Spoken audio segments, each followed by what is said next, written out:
আচ্ছা এই তুই দাঁড়িয়ে আছিস কেন? হ্যাঁ বলছি না আমার চোখের সামনে থেকে যেতে, যা তাড়াতাড়ি যা।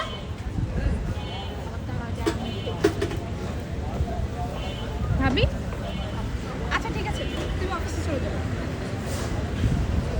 ভাবি এটা তুমি কি করলা? কি করলাম মানে? কি বলছিস সেগুলো? আরে আমি এতক্ষণ ধরে তোমাকে এটাই বলতে চাচ্ছি উপর থেকে, তুমি তো আমার একটা কথাও বুঝতেছিলে না। আরে তুমি তো ওই ময়লাওয়ালাটাকে অনেকগুলো টাকা দিয়ে দিছো।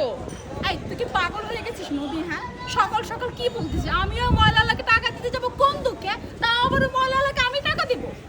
আরে বাবা আমি কেন পাগল হইতে যাব? আমি আমার নিজের চোখে দেখছি ভাবি। আচ্ছা তুমি পুরো ঘটনা শোনো, এবার একটা ফ্ল্যাশব্যাক যায়। এবার বুঝতে পারছো আমি একটু মিথ্যা কথা বলতেছি, আমি নিজের চোখে দেখছি ভাবি। কিন্তু তুমি কেন ওকে এতগুলো টাকা দিলা?